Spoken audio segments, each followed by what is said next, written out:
인천국제공항 제1터미널. 새벽 5시. 아직 해가 뜨지 않은 어둠 속에서도 공항은 24시간 돌아가고 있었다. 면세점 직원들이 하나둘 출근하고 청소부들이 마지막 정리를 하는 시간. 그 사이로 주황색 반사 조끼를 입은 노인이 천천히 걸어왔다. 박상우, 78세. 허리는 약간 굽었지만 걸음걸이는 여전히 단정했다. 그의 손에는 낡은 가죽 장갑이 끼워져 있었고 발에는 미끄럼 방지 작업화를 신고 있었다. 새벽부터 오후 2시까지 9시간 동안 그가 해야 할 일은 단순했다. 승객들이 버리고 간 카트를 찾아 제자리에 정리하고 끈이 풀린 짐가방을 다시 묶어주는 것. 박 어르신, 오늘도 일찍 오셨네요. 20대 하청업체 직원 김민수가 인사했다. 하지만 그 말투에는 존경보다는 동정이 섞여 있었다. 요즘 카트 정리 작업도 전자 시스템으로 바뀌고 있는데 어르신이 따라가실 수 있을까요? 상우는 고개를 끄덕이며 미소만 지었다. 말대꾸하지 않는 것이 그의 방식이었다. 대신 묵묵히 일터로 향했다. 오전 8시. 출근 시간이 되자 공항 직원들이 속속 나타났다. 30대 팀장 이성민이 아침 브리핑을 시작했다. 오늘 오후에 VIP 손님들 많이 오신다고 했죠? 실수 없게 해주세요. 특히 박 어르신. 그는 상호를 향해 시선을 던졌다. 그냥 평소대로만 해주시면 돼요. 복잡한 건 젊은 직원들이 처리할 테니까. 그 말을 들은 다른 직원들이 웃음을 터뜨렸다. 맞아요. 박 할아버지는 카트만 밀고 계시면 돼요. 요즘 시대에 이런 단순 노동도 젊은 사람 속도 못 따라가면 힘들잖아요. 상호는 여전히 아무 말 없이 미소만 지었다. 하지만 카트를 끌고 가는 그의 뒷모습에는 묘한 기품이 있었다. 구부정한 허리에도 불구하고 어깨는 곧게 펴져 있었고 발걸음도 규칙적이었다. 점심시간. 상호는 혼자 구내 식당 구석에 앉아 김밥을 먹고 있었다. 젊은 직원들은 따로 모여 앉아 대화를 나눴다. 저 할아버지, 매일 혼자 밥 드시네. 가족은 있으실까? 글쎄, 물어본 적 없어서. 그때 한 승객이 카트에 짐을 잘못 실어서 넘어뜨렸다. 짐이 바닥에 쏟아지며 혼란이 일었다. 젊은 직원들이 당황해하는 사이 상호가 조용히 일어났다. 그는 체계적으로 짐을 분류했다. 깨지기 쉬운 것부터 무거운 것까지. 마치 오랜 경험이 있는 듯 척척 정리했다. 카트 배치도 효율적이었다. 승객 동선을 고려해 배치하고 비상 상황에 대비해 통로도 확보했다. 박 어르신. 이거 어떻게 이렇게 잘하세요?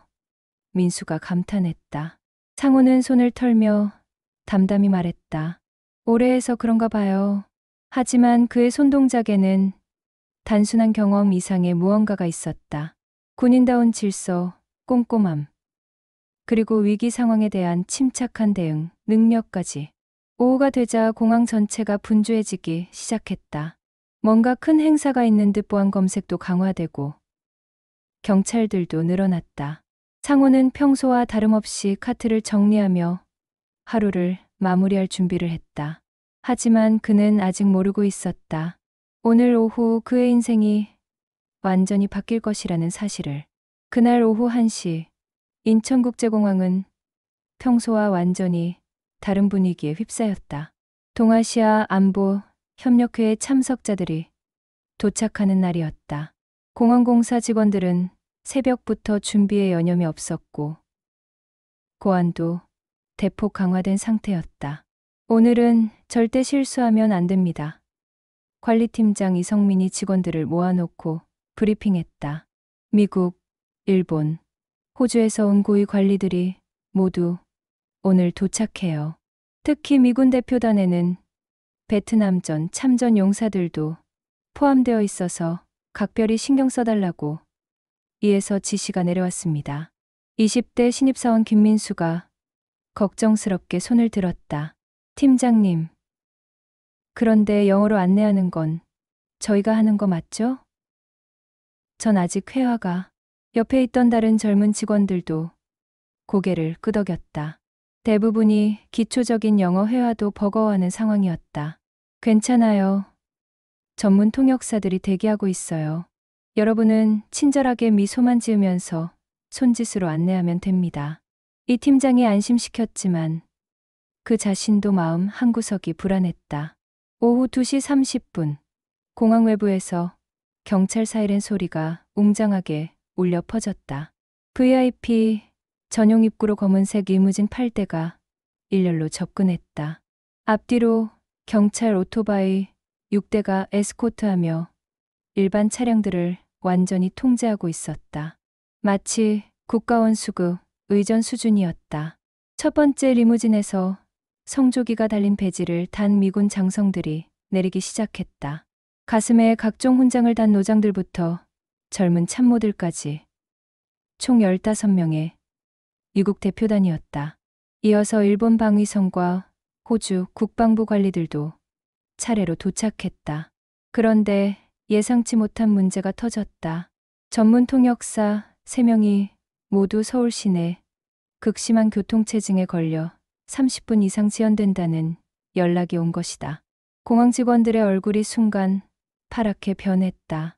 미군 대표단 중 지팡이를 짚은 백발의 노인이 공항 안내판을 보며 고개를 갸웃했다. 그의 군복에는 다른 어떤 장성보다도 많은 훈장들이 촘촘히 달려 있었다. Excuse me, son. 그가 근처에 있던 민수에게 다가와 물었다. Could you direct me to the VIP lounge? I need to prepare for the conference. 민수는 갑자기 얼굴이 빨개지며 말을 더듬기 시작했다. 아, VIP. lounge. Where? 영어 단어들이 입에서 제대로 나오지 않았다. 다른 직원들도 마찬가지였다. 죄송합니다. Sorry. 통역사. Interpreter. Soon.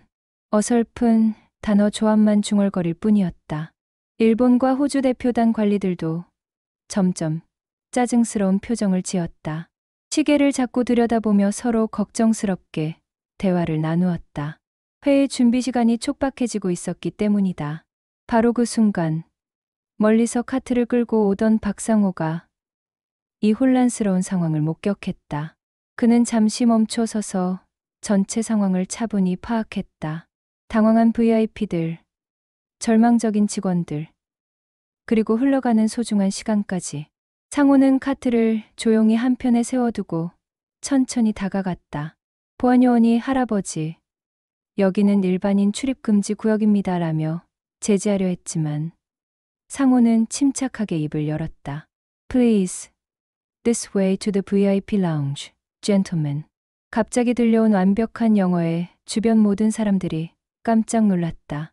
The lounge has been prepared on the third floor. And security screening will be conducted separately for your convenience. 젊은 직원들은 입을 다물지 못하고 서로를 바라봤다. 저 할아버지가 영어를 저렇게 잘해? 민수가 놀라서 중얼거렸다. 상호의 영어는 발음도 정확했고 외교적 격식까지 완벽하게 갖춘 수준이었다. 상호가 유창한 영어로 안내를 시작하자 미군 대표단이 안도의 한숨을 쉬며 그를 따라 움직이기 시작했다. 그런데 대표단의 맨 앞에서 지팡이를 짚고 걷던 백발의 노인이 갑자기 걸음을 멈췄다. 에드워드 윌슨, 76세. 은퇴한 미군 중장이자 현재 국방부 특별 자문관인 그는 상호의 뒷모습을 보는 순간 온몸이 굳어버렸다. 50여 년 전 기억이 번개처럼 스쳐 지나갔다. 그 걸음걸이, 그 어깨선, 그리고 무엇보다 명령하듯 정확한 영어 발음까지. 잠깐, 에드워드가 떨리는 목소리로 중얼거렸다. 그는 지팡이를 더 꽉 쥐고 상호에게 다가갔다. Sir, excuse me. 상호가 돌아보는 순간 에드워드의 눈이 크게 떨렸다. 50년이라는 세월이 흘렀지만 그 눈빛만은 변하지 않았다. 침착하면서도 날카로운, 전투에서 수많은 생명을 구해낸 지휘관의 눈빛이었다. 박소령님? 에드워드의 목소리가 떨렸다. 주변 사람들이 무슨 일인지 궁금해하며 둘러쌌다. 상호도 순간 당황했다. 50년 전 베트남 정글에서 만났던 그 젊은 미군 중위가 지금 자신 앞에 서 있었다. 세월이 흘러들다 백발이 되었지만 서로를 알아보는 데는 한순간이면 충분했다. 에드워드, 윌슨 중위? 상호가 조심스럽게 물었다. 그 순간 에드워드는 주저하지 않고 완벽한 거수 경례를 올렸다. Sir, it's a tremendous honor to see you again. 그의 목소리에는 50년간 품어온 감사와 존경이 가득 담겨 있었다. 주변에 있던 젊은 공항 직원들은 입을 다물지 못했다.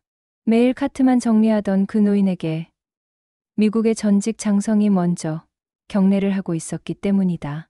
다른 미군 관리들도 놀란 표정으로 상황을 지켜봤다. 장군님, 이분이 누구신지 한 젊은 참모가 조심스럽게 물었다. 에드워드는 경례 자세를 유지한 채 단호하게 대답했다. 이분은 대한민국 육군 박상호 소령님이다. 1968년 베트남 중부에서 우리 소대를 구해주신 분이시다. 상호는 잠시 망설였다. 이미 오래전 과거가 된 일들이었다. 하지만 에드워드의 진심 어린 경례를 보며 그 역시 천천히 군인 시절의 습관대로 경례로 답했다. 비록 78세의 구부정한 허리였지만 그 순간만큼은 당당한 군인의 모습이었다. 에드워드, 오랜만이군. 이제 장군이 되었구나. 상호가 부드럽게 말했다. 박소령님 덕분입니다. 에드워드의 눈가에 눈물이 맺혔다. 만약 그때 소령님이 없었다면 저를 포함한 우리 소대원 27명은 모두 죽었을 겁니다. 공항 로비에 있던 다른 승객들과 직원들이 하나둘씩 이 광경을 보려고 모여들기 시작했다. 두 노병의 50년 만의 재회는 그 자체로 감동적이었다. 김민수가 다른 직원에게 속삭였다. 저 할아버지가 정말 군인이셨던 거야? 이성민 팀장도 놀란 눈으로 상황을 지켜봤다. 베트남전이면 우리나라가 파병을 보낸 그는 갑자기 박상호에 대해 아무것도 몰랐다는 사실을 깨달았다. 에드워드가 상호의 손을 꽉 잡으며 말했다. 소령님, 저는 지금까지 소령님을 찾고 있었습니다. 제대로 된 감사를 드리고 싶었어요. 상호는 고개를 저으며 미소 지었다. 자네가 무사히 살아있는 것만으로도 충분하네, 에드워드. 순간 주변이 숙연해졌다. 전쟁의 상처를 함께 나눈 두 전우의 만남 앞에서 누구도 감히 말을 꺼낼 수 없었다. 에드워드 윌슨 장군은 주변으로 모여든 기자들과 공항 직원들을 바라보며 심호흡을 했다. 그의 옆에는 수행 온 미군 참모들과 일본, 호주 대표단도 궁금한 표정으로 서 있었다.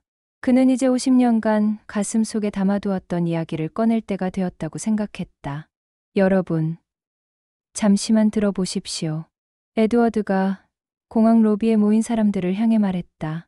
그의 목소리는 떨렸지만 단호했다. 지금 제 앞에 서 계신 이분은 단순한 공항 직원이 아닙니다. 이분은 제 생명의 은인이시며 미군 역사에서 결코 잊어서는 안 될 영웅이십니다. 젊은 기자 하나가 카메라를 들이대며 질문했다. 구체적으로 어떤 일이 있었던 건가요? 에드워드는 박상호를 바라보며 허락을 구하는 눈빛을 보냈다. 상호가 고개를 끄덕이자 에드워드는 입을 열기 시작했다. 1968년 9월 15일 베트남 중부 꽝남성 일대입니다.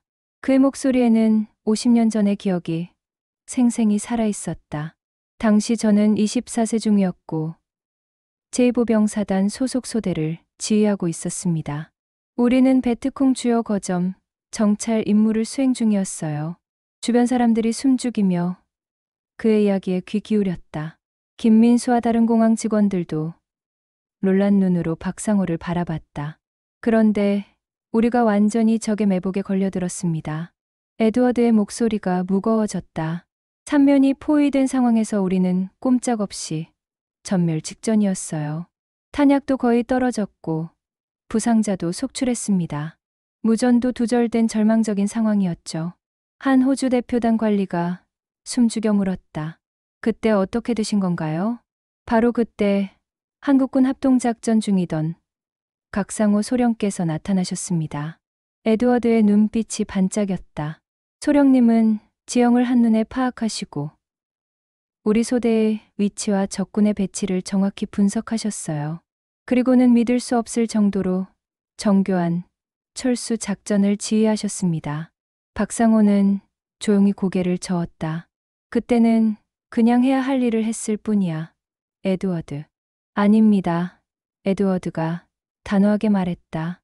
소령님께서 설계하신 그 작전은 정말 천재적이었어요. 적의 주의를 분산시키는 기만 전술부터 부상자 후송 경로 확보, 그리고 최종 집결지까지의 모든 동선이 완벽했습니다. 에드워드는 주머니에서 낡은 수첩을 꺼냈다.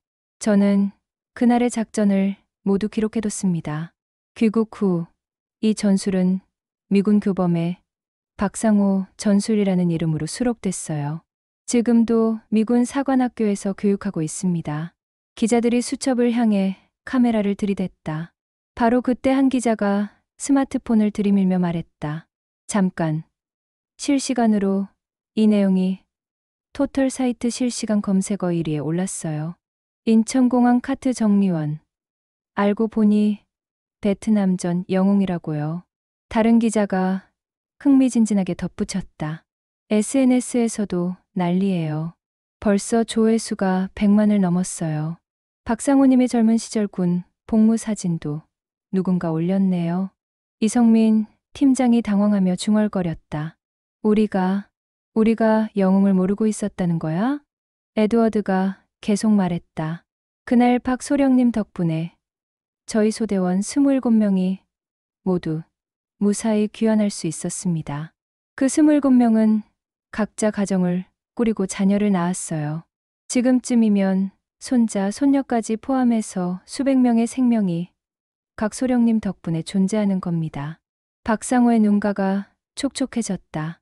그는 그동안 그 일을 대수롭지 않게 여겼지만 에드워드의 말을 들으니 비로소 그 의미를 깨닫게 되었다. 소령님, 에드워드가 다시 거수 경례를 올리며 말했다. 50년 늦었지만 정식으로 감사를 표합니다. 당신은 진정한 영웅입니다. 공항 로비에 있던 모든 사람이 박상호를 향해 뜨거운 박수를 보냈다. 그 순간 상호는 더 이상 무시받는 카트 정리원이 아니었다. 그는 국가를 위해 헌신한 진정한 영웅이었다. 그로부터 48시간이 지났다. 박상호의 이야기는 전국적인 화제가 되어 있었다. 인터넷 뉴스 댓글에는 감동의 메시지들이 쏟아졌고 TV 방송국들은 앞다퉈 인터뷰 요청을 보냈다. 하지만 정작 상호는 평소와 다름없이 새벽 5시에 일어나 공항으로 출근 준비를 하고 있었다. 아버지, 정말 출근하실 거예요? 아들 박준영이 걱정스럽게 물었다. 지금 기자들이 집 앞에서 대기하고 있는데. 상호는 작업복을 입으며 미소 지었다. 일은 해야지. 내가 안 가면 카트들이 엉망이 될 텐데. 하지만 공항에 도착한 상호를 기다리고 있는 것은 평소와 전혀 다른 광경이었다.